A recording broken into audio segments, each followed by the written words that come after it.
Are we going to do the introduction? Yes. You're watching The Blueprint.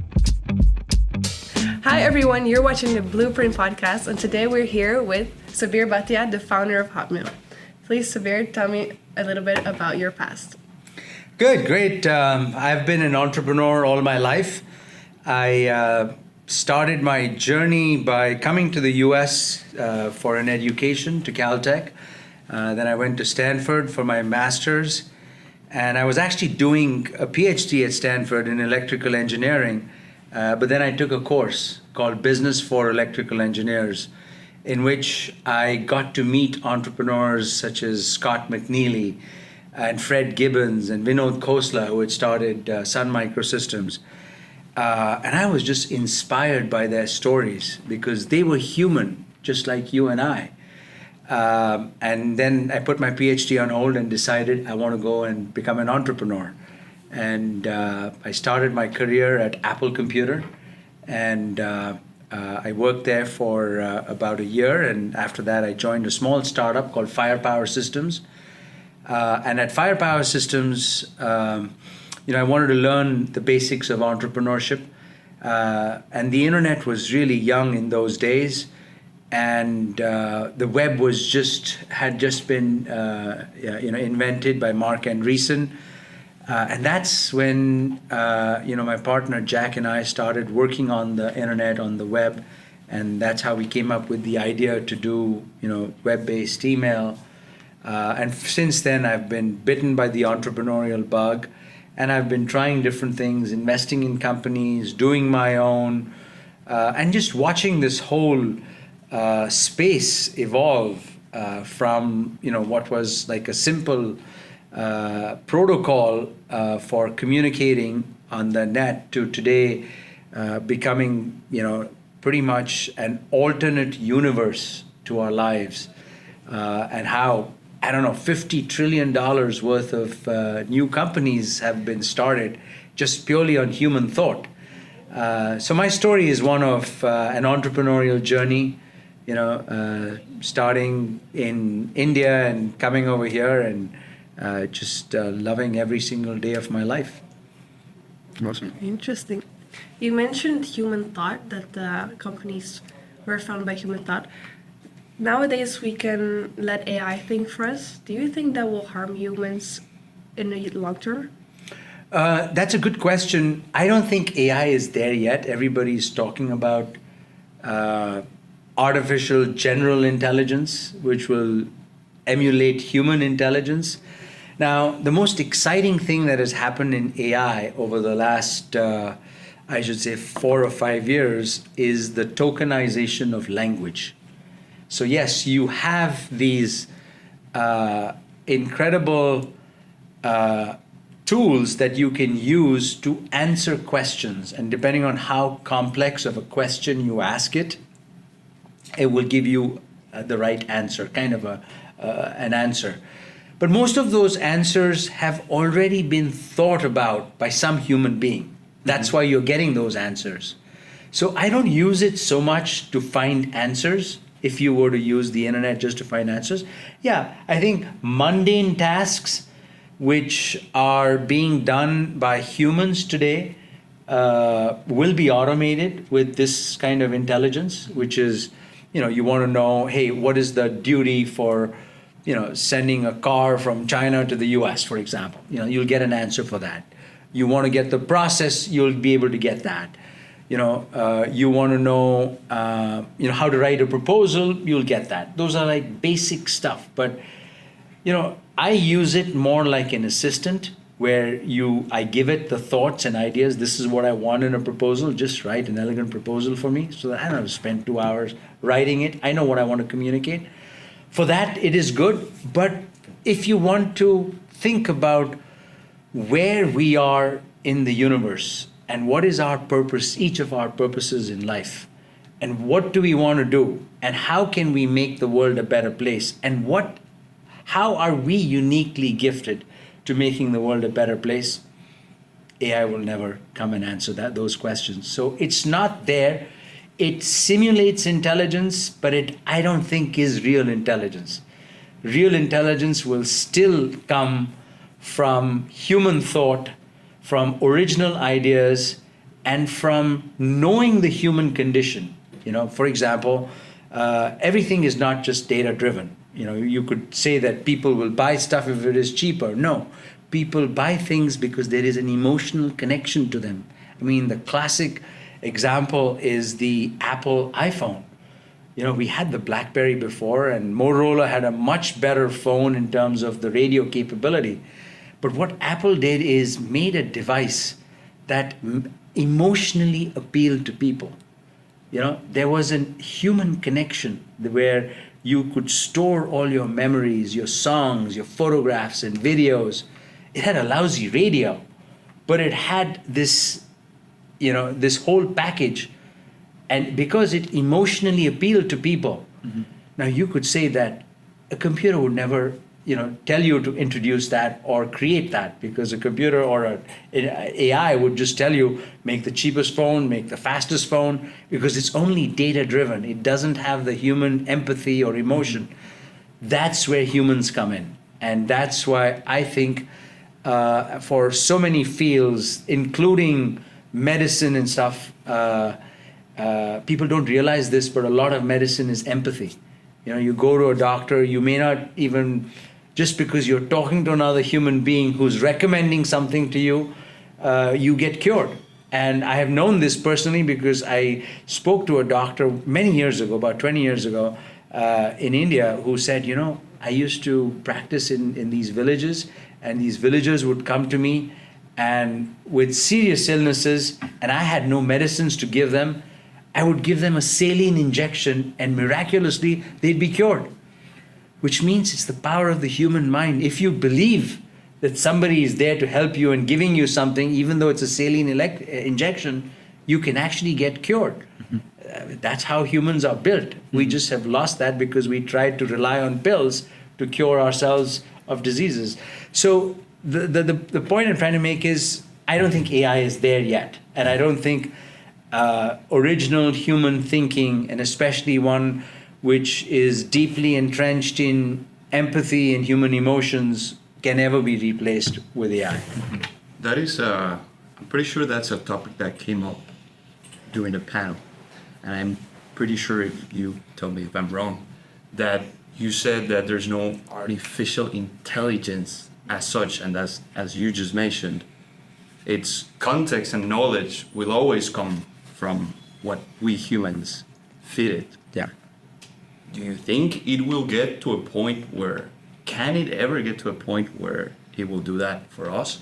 And also, to start introducing the main topic of today, how do you think critical thinking plays a role in all of this?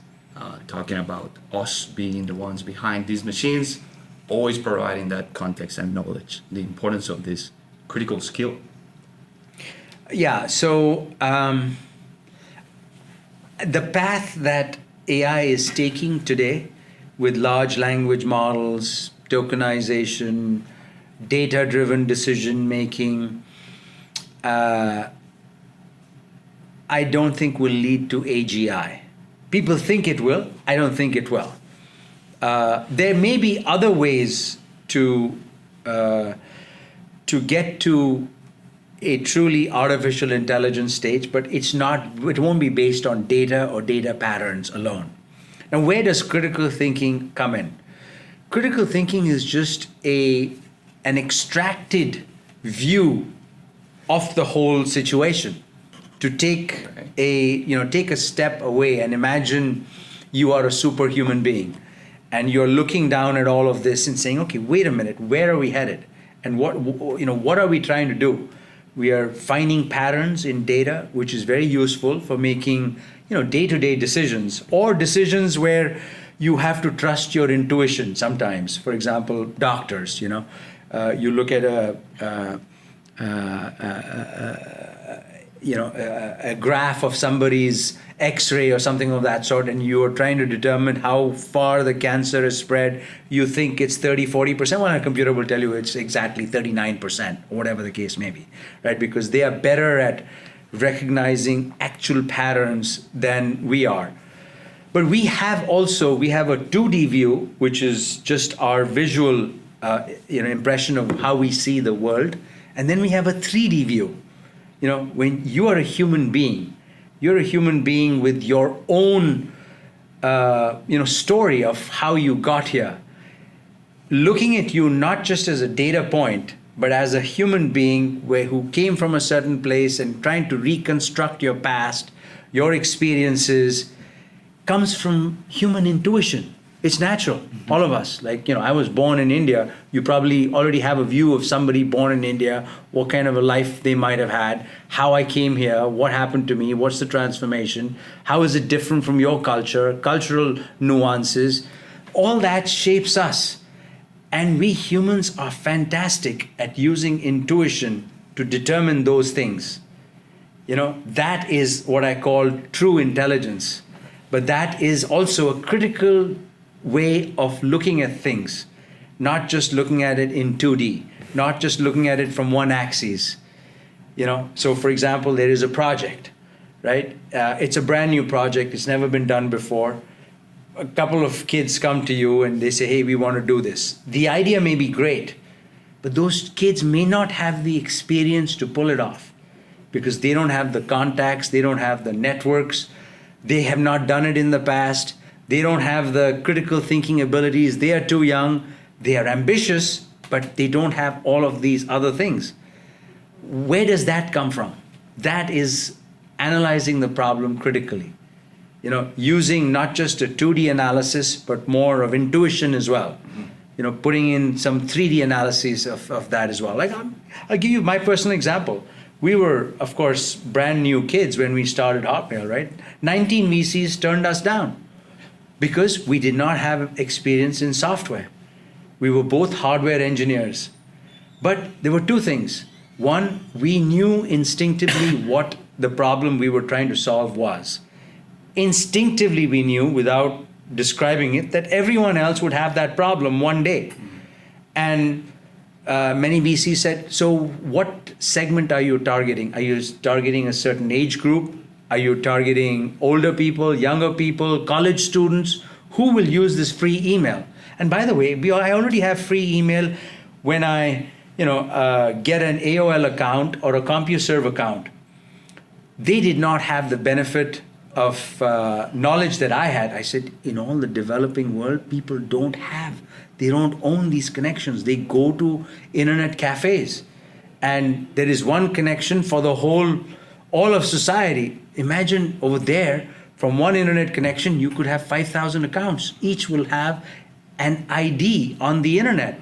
That is very useful. They're like, we're not solving the problem for the third world. We're solving the problem for the first world here. So I had more insight than they did only because of my background. Mm-hmm. And that's where I think life experiences shape who we are. And part of that is critical thinking. Knowing if there is a problem, if that is a real problem, and if the solution that we have thought of will solve that real problem. And and like I said, it comes from a combination of intuition and people skills and understanding, and that is life.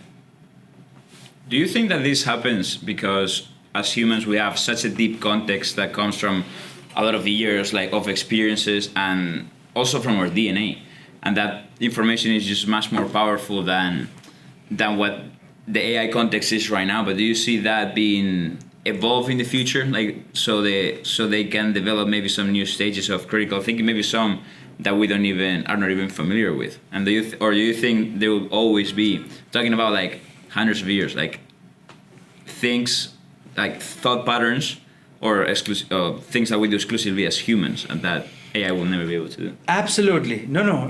See, AI is, the exciting part of AI is they began with something called a neural network. And that tried to simulate the functioning of a neuron, how it fires and how, but it's not really the same thing. Okay. It's very good at prediction, based on data. Mm-hmm. Any data, some prediction, which is good. But they think that is intuition, but that is not intuition. That is still data. There is no empathy in that. right? I mean, today everything cannot be data driven. If everything is data driven, like whom you marry, whom you choose to partner with, who is your friend, then we are just machines. If everything is based on data, who is this person, level of education, level of income, place in society, that's not how the world works. That's where we are unique. Is that you're right? We have a combination of some history, some DNA, some intuition, something that makes us different from even animals. We call it consciousness. We are conscious beings. That consciousness element, I don't think can ever be put into an AI. And a lot of us, we are different kinds of human beings. Half of us don't like to take risks. We take decisions based on the past. Everything. This is what happened. That's what happened. So this will. There are other kinds that make decisions on the future. That we are not. Some people are very comfortable doing the same thing over and over again all their lives, right? I mean, they've built careers on it. Accountants, people who do this, they do the same thing. If they've seen it in the past, they try to fit it into a model, and that model works best. And majority of people, don't like to switch their lifestyles that much as well. I mean, take for example, why did Beyond Meat or Impossible try to make an exact meat patty like the one before? Because they're like, people are used to that taste. They do that. They go to McDonald's and they put the same amount of fat, the same amount of, calories, this, that. And then finally people said, yeah, we are taking plant-based protein, but it's still bad for us because it's still taking in too much fat. Why did you not make a better plant-based burger? Because they didn't want to shift too much of the past. They wanted to keep that continuity. Yet there are others who say, no, let's break from this mold and just look into the future. But the world is divided in two. And that is shaped by our DNA and our life experiences. And I just watched an interesting reel over the weekend. It says the kind of food that you eat determines the kind of person you are. It's like there are picky eaters. There are people who will try different things. Yeah. There are people who like great presentation in the way they eat food, and everything has to be normal. I mean, there are others who overload it. There are others who are very poor eaters, and that determines kind of your personality type. And it's kind of true as well. True, yeah, you can see it. That's so interesting. Yeah, I mean, life is a learning experience. You learn something every day. Yeah. So talking about AI, with AI also comes a lot of misinformation. Do you think that current technology industries are doing enough to tackle that issue, or? There is a lot of misinformation with social media, with AI, and I think it's left to the person interpreting it. That's why now people have to be that much smarter, especially the young have to be that much smarter, because they are bombarded with all kinds of information and all kinds of viewpoints. They really have to now rely on their internal, judgment mechanisms to filter to believe in the right story, because all sides, good and bad, have equal access to this phenomenal tool, whether it's social media or AI generated social media presented to you, right? Where you get only one viewpoint over and over again. So your mind becomes an echo chamber. I have seen a lot of my personal friends, good friends of mine, fantastic, and no offense to them, they're just caught in an echo chamber because they watch 2.5 hours of TikTok every day. Yeah. Because it just reinforces their point of view. Okay. And that is really bad, because then your mind becomes conditioned into believing only one thing. Yeah.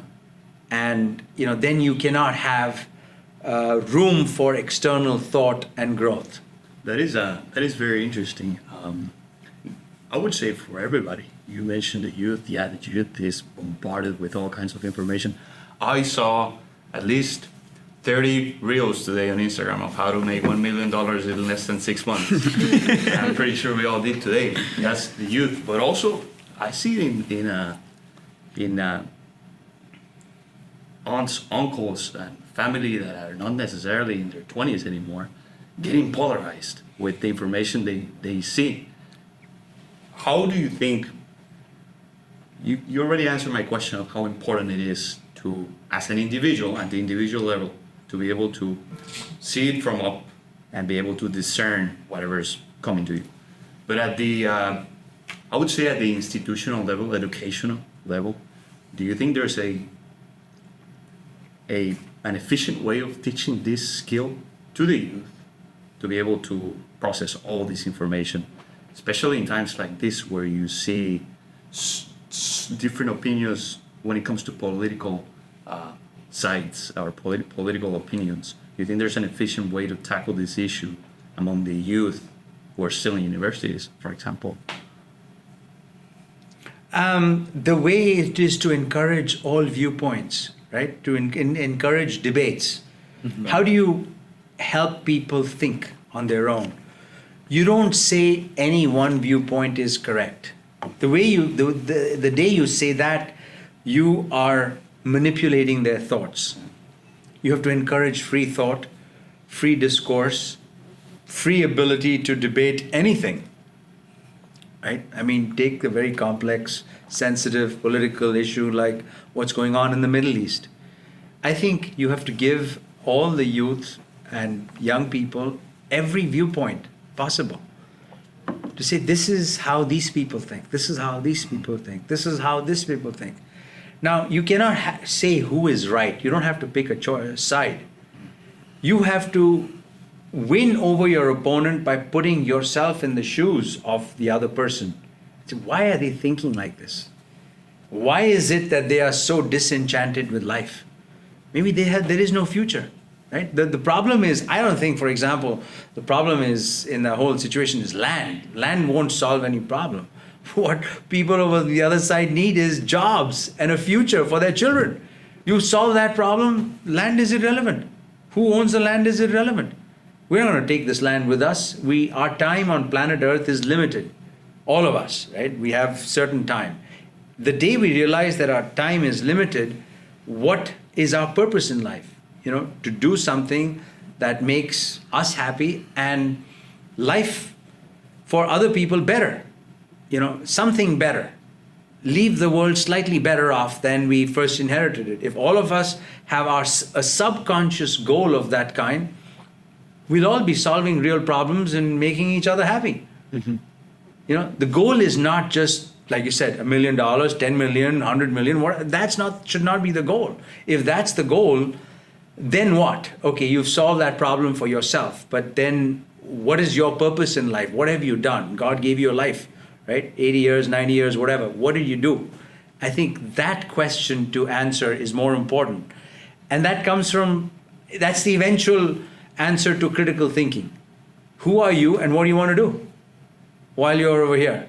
But to reach that point, you have to go through an analysis of looking at the world and looking at the world in its entirety, not just yourself, your family, your problem, but that we are all interconnected. It's like we're not just unique in ourselves. It's and every meeting, every event, I believe happens for a purpose. Like even this one, it need not have happened. I mean, Vishal asked me to come and speak at your college, and that's why I came, and we got connected, and somehow, I just like to learn from young people, and like I said, my social media handle was like dead till April of this year. 214 followers. Now I have 294,000. Nice. Yeah. So I wanted to ask you a kind of a different question. Going from AI, we've seen the pain points of technology, that it looks very great, but it can really affect us as human beings. I feel like we are getting disconnected to real life, to nature, to real conversations, and to what makes us really humans, to what makes us pure. And I think consciousness, we talked about it before the podcast, is the pillar of that and what differentiates us from animals and it makes us aware of life. So I feel like if you are aware of your life, of what's going on, you're gonna make better decisions, right? So how can we improve our consciousness to be able to overcome technology and not let technology overcome us? One way is to find time to disconnect with technology. I have that problem with my kids. I have to force them to disconnect from this virtual world that they're living in. They wake up in the morning and the first thing is they're on devices. Yeah. How do you connect with the universe is connecting with nature. Mhm. Really go spend time in parks. Spend time, hiking, running, cycling, whatever it is. Get in touch with nature. We are part of nature. Mm-hmm. It is that disconnect which is causing this upheaval in our minds too. Yeah. And in our consciousness as well. So one aspect is connecting with nature. The other part of it is building human relationships. What we take with us is not, we just take experiences. Some people are beginning to realize that, hey, our time is limited, I can listen to, an artist on the radio or, on Spotify, but I want the experience of going to a concert. Mm-hmm. I want the experience of visiting a place. I want the experience of doing things with my hand, gardening with those are the things. So, and that is just human relationships. Yeah. You think that as individuals we should improve ourselves, our consciousness, day by day by going into nature, and as you mentioned, we are interconnected. We are interconnected. So there's like collective consciousness, something like that. So do you think that as a whole, as a society, we really need to improve each individual by themselves to then improve as a society? Because what's coming with technology is so powerful that we cannot let that happen and we have to improve ourselves. Yeah, so we are subconsciously connected. Yeah. There is a conscious self and then there is a subconscious self. Subconsciously, we're all connected. And as long as we don't hurt anybody's feelings, right, in the universe, that's part of, like, let's say we meet in our lives, we get to know 80 people. I'm just guessing. I think there is some number on the internet where they say that an average human being meets and really gets to know only so many people. The rest are just data points because, going on a mall, walking around. And that's why lots of people are lonely. But the few that we meet, our relationships with them, I think if we have positive, like we help each other and think well for each other, that's part of having healthy relationships over the course of our lifetime. That's one aspect of it. And the other part of the consciousness is, also connecting with nature. I mean, we continue to live in more and more in the virtual and artificial world where, like, even human relationships right now, while growing up, we spend time with our friends and family, talking, doing things. Now everything is on text and virtually done. People don't even, you call somebody and they're like, what the hell? Why did you call me? Is everything okay? That's true. So we are losing the art of conversation. Mm-hmm. All of our conversation is one line, LOL, whatever, short text. Yeah. So if the whole world switches to that, then we are just communicating over text. Yeah. We're not ever talking, we're not ever feeling, we're not ever enjoying part of a conversation. And I think that is part of losing our consciousness as well. Exactly. With the glasses, the VR, everything that's coming, do you think it's going to be worse or better? It is going to be worse, but the trick is to always keep technology as a second, as like a, not let it overcome you. Mm-hmm. But that's very easy to let it happen, and especially amongst kids, because they don't know any better. Yeah. They get an adrenaline rush when they are on devices. You take that device away, they revolt. Why is that? They are getting some pleasure from that, whether it's likes, whether it's thrills, whatever it is, the game that they are playing. That is scary because now they are becoming dependent on technology. And I think the trick is to always keep technology, if you can, teach them to keep it like, yeah, it's good. Use it to its fullest extent. But your primary purpose is human relationships. Your primary purpose is not getting enjoyment from technology. Otherwise, you'll be a lost cause. Yeah.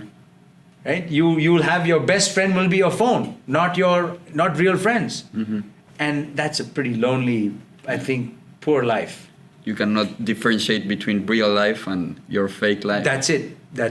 And yeah, that's bad. Yeah, like a lot of things are changing now. A lot of things are changing in the world right now because we are seeing a much different society where we don't have the same problems that we faced before. Like especially for business, for example, you don't need to process all that information to pick it up. Like it's now done, especially for startups and like smaller business, is now being done much more easily for us. So what are the traits that are going to substitute those traits for successful entrepreneurs and for successful people in business in the future that we need to start developing today, to get prepared? I think stay ahead of technology. Use it to your maximum advantage. Use it as a tool. And I agree with you. For example, entire new brands are being built now on social media that didn't exist before. Hoka as one example, right? They don't do any outdoor advertising, print advertising. Everything is just online, and people are buying online. You see, DQ and other brands, Allbirds, and other like Temu, Shane, whatever. I mean, it's Shane. I just read about this guy from Shane. I just watched a video on social media. The guy has built a $25 billion business.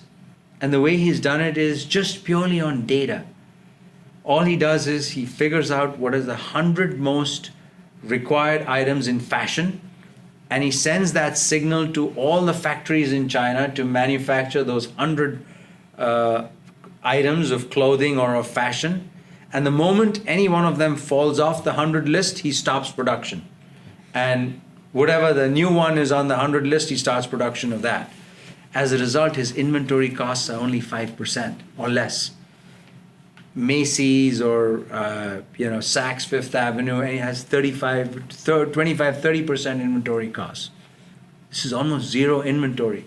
All he's doing is getting signal from the market and completely online market and sending that data to the actual supply chain and saying ramp up or ramp down in real time.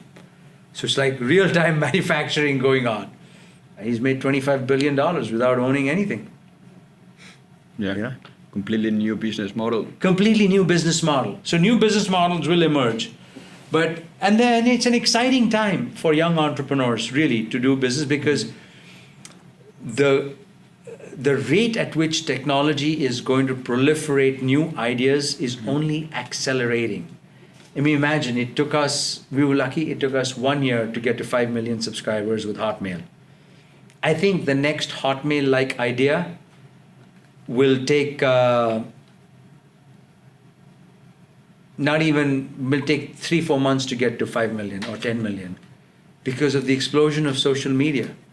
It will be an even more exponential growth ramp. Yeah. What about your own? You mentioned you went back to Hotmail and your time at Hotmail. What, I'm guessing, 23 years ago was a completely different panorama taking place.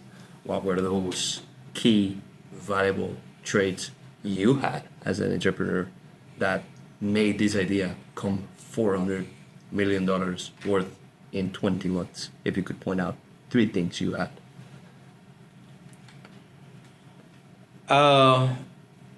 One is I truly believed that the web and the internet was going to be big one day.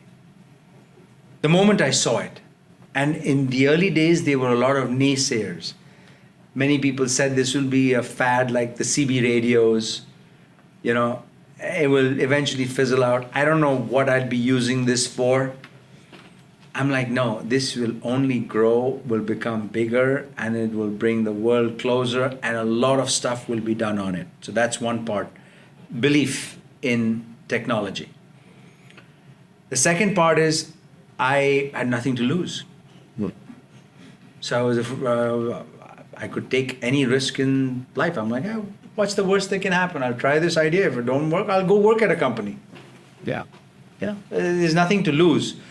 I wasn't of the mindset that I was going to build a career, go up the ranks, start at a certain level, build my way up, get a promotion, go higher. I just didn't want to live that life. I wanted to live the take a risk life, because you have nothing to lose. And also I did see, coming from India, I did see enormous opportunity over here.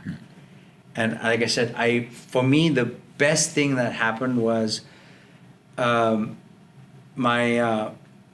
academic advisor at Caltech told me, you've got everything from Caltech, go to Stanford. Go somewhere else. Not Stanford, go somewhere else. So I'm like, okay, he's telling me, I want to listen to him. He's older than me. Obviously, I came to Stanford. And then at Stanford, I took that course, luckily. Otherwise, I would have been on a PhD track, because that's the world I knew and I wanted to be. But so you should be willing to change too. Okay. And that's what I was willing to take a risk, and I just changed track, and I was just enamored with entrepreneurship, because I had seen that successful companies were built on simple ideas. But now, after having seen a lot of what I had seen in life, and I think I got lucky, with the first one, with Hotmail, really. And what is luck? Also, meaning you meet the right people. Yeah. And who are able to share that vision with you and have a common sense of purpose of what you want to do, big thing that you want to accomplish. And that you cannot predict the timing. Sometimes the timing is off. There is a recession, there is this. Just ignore all those signals. The most important thing for the success of a company are to find the right set of initial people to take it forward. Because any kind of negativity in your initial core group, working group, is the surest way to kill a company's idea. So what does that mean? It's like, from all of us who are athletes or cyclists, it's so much harder to cycle 70 miles on your own. But if you're doing it with someone, 2, 3, 4 people, it becomes so much easier. What is it? There is just this subconscious that I'm not alone. Somebody else is also with me. And there's a subconscious support that you're getting. Or, you kind of help each other. That you are able to power through cramps and, hard. Otherwise, those same cramps become that much more onerous if you're the only one cycling. So it's that kind of the initial group, the moral support that you have, the bond that you have with each other is, I think, the most important. And that's what is maybe, emerges from human consciousness, because what is a bond? How can you describe a bond? Or love. Love, yeah, exactly. Feelings or whatever. That you're in it together. You're working hard. Doesn't matter if a company is down, you'll come back up, Yeah, exactly. I wanted to tap into that for like the path of the entrepreneur, especially when you're young, is full of uncertainty. Yeah. So obviously you can choose the path of getting a job, scaling, and then having a stable life. That's what they call it. And you said you got lucky, but many people that are now very successful people say they got lucky because they took risks. So that's exactly what you said right now. And I think that taking risks is also the way of improving yourself. So my question is, as the path of the entrepreneur is not easy and it's full with uncertainty, do you differentiate personal development with business development, or do they go together for you? They go together. Eventual goal of life is to grow as a person. Eventual. I mean, that even supersedes business. Mm-hmm. You know, who you are, how you think, and what do you want to learn? What does life have? What is life there to teach you? Maybe I got too arrogant after my success with Hotmail. I was young, right? I'm only 29 years old, and all this success, and maybe life had to teach me that, hey, you have to approach everything with humility, especially other human beings. That's what I had to learn in life. Mm-hmm. And now that I've kind of learned that, I mean, I don't just see my success as financial success. It's, financial will happen, it's by the way, but it's more important for me to grow as a human being. And, I think I am still learning every day. If you approach life with that mindset, that every day is a learning experience, and it's not predictable. There's something new you will learn every day from anyone, whomever you meet. I think that is the most fantastic outcome of life. So would you say it's better to invest in yourself than invest in your work? Not in yourself. I mean, I don't care about the investing. Let's keep the financial bit out. I meant invest in a way of putting your time. I mean, do you think you improve more by improving yourself or improving your work?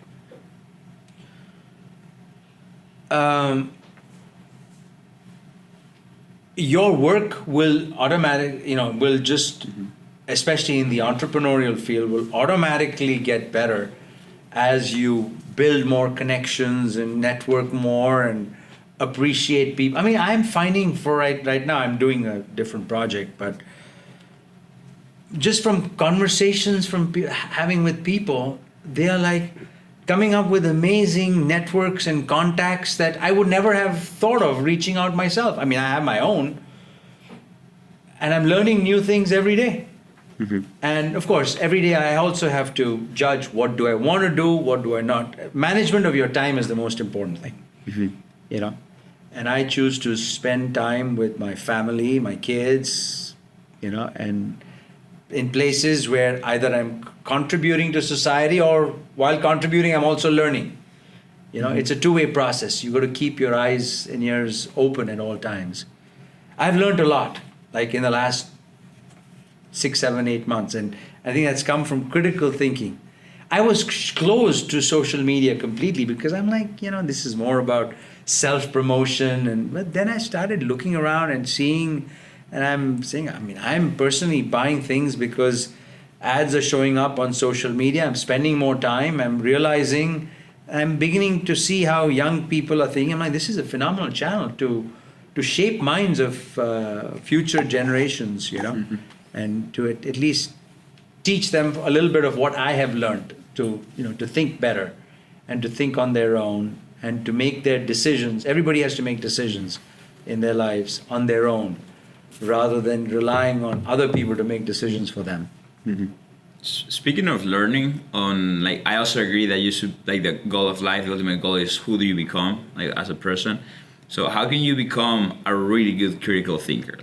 What does being great at critical thinking look like, and how can you do, what does the path together look like for younger people to see what's an easy way or the best way to become great at it? Thinking, such critical thinking is just to so like I said, critical thinking is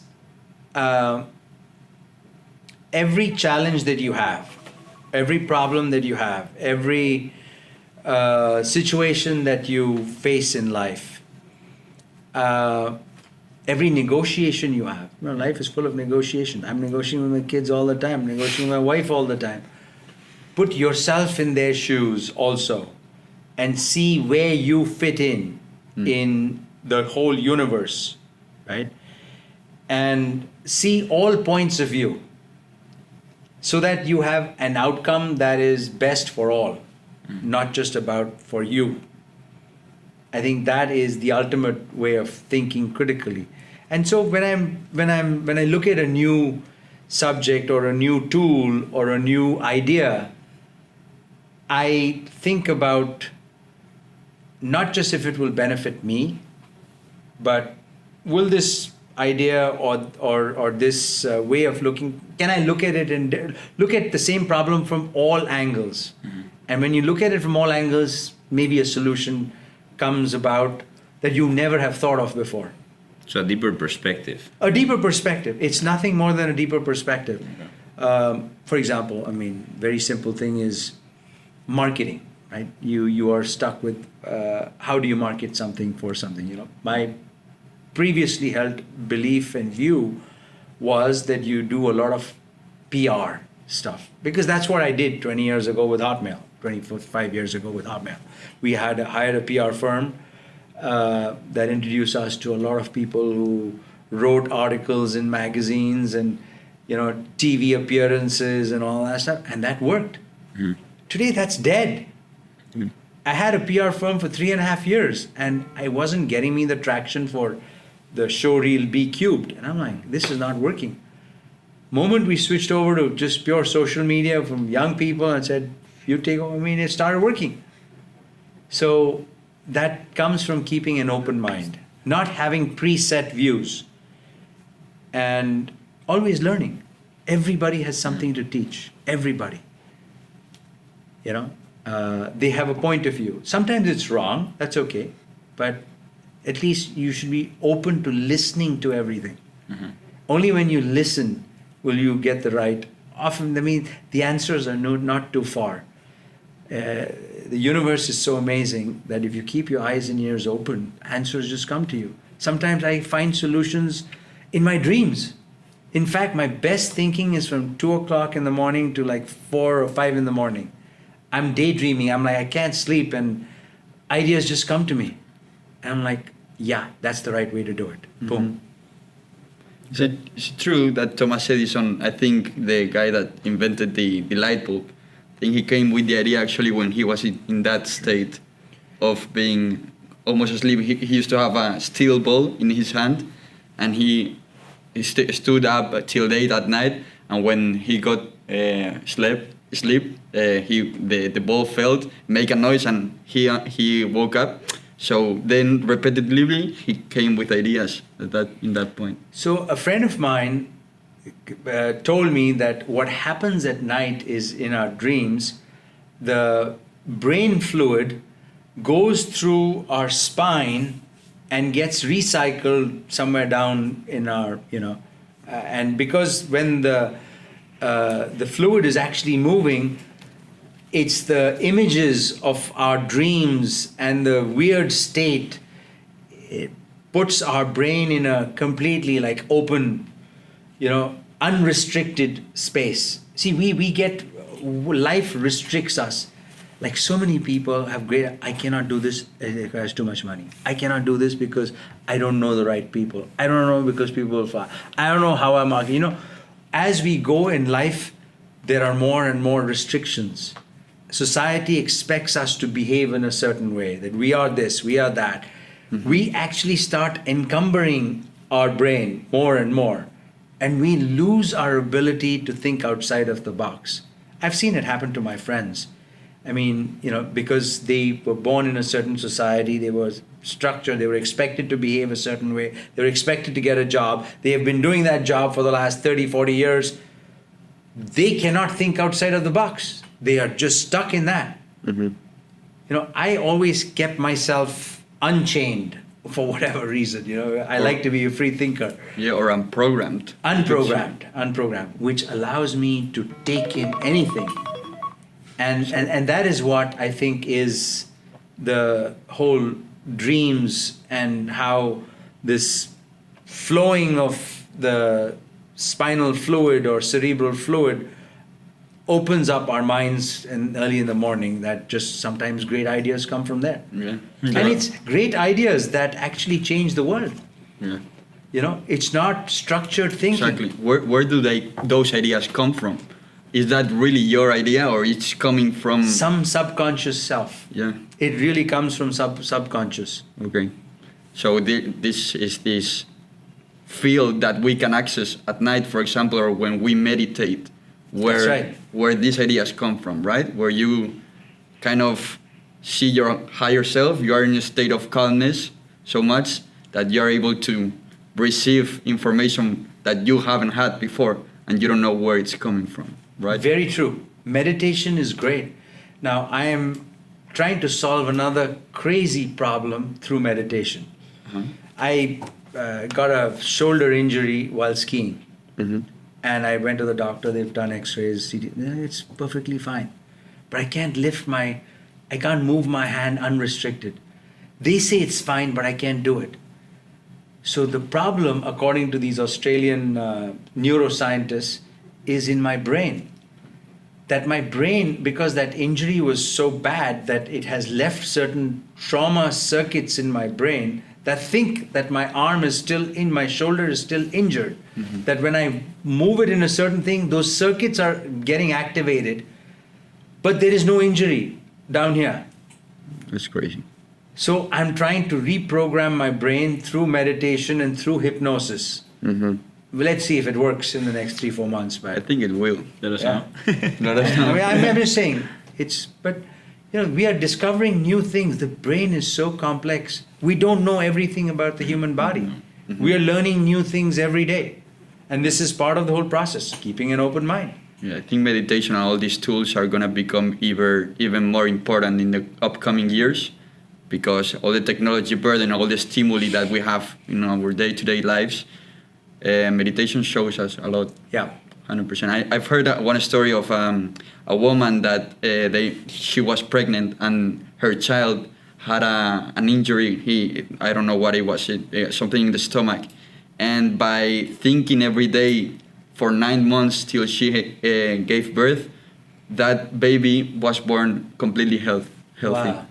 No, listen, I think the mind is unbelievably powerful, because the mind is what determines who we are. Exactly. In a certain situation, you may behave differently from him, from her, from me. What makes us all behave differently towards the same situation? It's our minds. Right? So the mind is the most powerful thing. And if it is not corrupted, and that's why I think one of the worst things that is happening to society around the planet is hate. If somehow we can eliminate subconscious hate from all of our minds, there'll be no wars on planet Earth. It's actually not coming from consciousness, but from our subconscious. I mean, why should one group of people hate another group of people because something happened 200 years ago? That is how your mind is programmed to think in a crazy way. So if we completely eliminate hate from our subconscious self, zero hate towards anyone, then you'll have the most perfect mind and the most perfect way to think of any problem and solve anything. And you will receive more as well. You'll receive more as well. You do that. Unconditional love to everyone. I completely agree with you. That is called nirvana. You achieve a state of just consciousness that is, you don't have to find happiness in material things. You don't even have to find happiness in relationships. You're just happy because of the fact that you're alive. Mm-hmm. This is definitely an episode that anybody can find useful. That's so interesting, yeah. Yeah, I think after this conversation, I'm a little bit closer to nirvana. A little bit, definitely. That's our goal. That's the ultimate goal of life, right? Yeah. If you're just happy with who you are, where you are, then the world is just a happy place. Yeah. Well, Amazing. do I want to close it out, Femke? Yeah, how do we want to close it out? Do we make an outro? What would you say? No, I mean, it's a really nice topic to start. We finished with some happiness in the world. We went through AI and through consciousness, a little bit of everything. So thank you so much. I think it's very, very helpful. And I don't know if you guys want to say anything, but this has been really helpful for not only us, but all the people watching, not only in an AI standpoint and technology, but I really like that we dived into the topics of meditation, of consciousness, of how we are going to tackle this future that is coming to us. And as young entrepreneurs, we are very excited of what's coming, and receiving insights from people like you. It's a blessing. So thank you so much. But just to add one thing to everything, the origins of AI were actually in philosophy. Let's continue. I had a friend who came from the University of Toronto, which is where Geoffrey Hinton came from, and a lot of AI stuff happened there. And he said there was no AI during his time, that AI was embedded in a class in philosophy. So it's not too different that philosophy and AI are intersecting, because consciousness is part of, happiness that leads to great ideas, that leads to intelligence. And the purpose of AI is to find general intelligence. We're trying to find it in language. We're trying to find it through patterns. We're trying to find it because we can try to mimic human thought and human behavior. But we are still stuck at the data level. We have not moved. Computers have not moved up in the level of consciousness. And that only humans can achieve. But do you not think that there's consciousness being carried in language? Because there is a lot of meaning, but not consciousness. Okay. There's a difference between meaning and consciousness. That is why AI today is only as good as the questions you ask it. You can ask it phenomenal questions and use phenomenal language, and it will give you phenomenal answers. We think that is consciousness. That is just more meaning, just because few of us understand the nuances of language. But consciousness is not in language. It transcends language. When people have an instinct about each other, even without speaking a single word, that is consciousness, that is evolution, that is intuition, that is humanness, whatever. Do you think it's possible to improve consciousness as a human being the more you meditate and eat the right stuff, or do the right things? Do you think getting to know yourself. Getting to know yourself, exactly. No? I think the ultimate consciousness is getting to know yourself. Okay. We have lost our ability to listen to our own body as we grow, as we age. I see that in my kids, they are like very young. They know their own body very well. They know exactly how much they have to eat. They know what they want to eat. Of course, they're getting corrupted with bad food and all that stuff. But the point is, as we age, when many of us become obese or we lose, actually, the greatest cure for all diseases is the human mind. Like I said, and like one of the other things that I have found out, and through study and longevity and researches, a lot of our diseases, modern diseases, are related to obesity. Just go starve yourself. You'll solve most of the problem. Yeah. And that requires strength, inner strength. Yep. It's painful, but if you can overcome it, then once you've done it, it's easy. And then you become a stronger person once you do it. You become a stronger person from inside. It's easier. And, then it's just... and hunger is the first necessity of the human being. If you're able to control hunger, you're able to control other things as well. That's it. My mind is super sharp on my 5th day of fasting. I bet. People say, wait a minute, aren't you famished? Aren't you? I'm like, no, I'm fine. And on Zoom calls, people are like, something is wrong. You're glowing. Why are you glowing? I'm like, I don't know. Also everything. Yeah. You start fasting for 5 days too. I'm gonna do it. We fast sometimes, You guys don't need to do it. The maximum I've done is 2 days. I've done 2 days. Yeah. Then once you get but to... I felt that. I felt the sharpness, the mental sharpness. I felt it. Tremendous. Yeah. And it's like a more spiritual connection to yourself also. It's like you're not walking, you're like flying a little bit. You're That's like it. feeling less Because heavy. the medical way it works is you are getting your energy from ketones, not from glucose. So your brain is operating on ketones, which are being burned from the visceral fat in your body. And that ketones apparently make your mind sharper.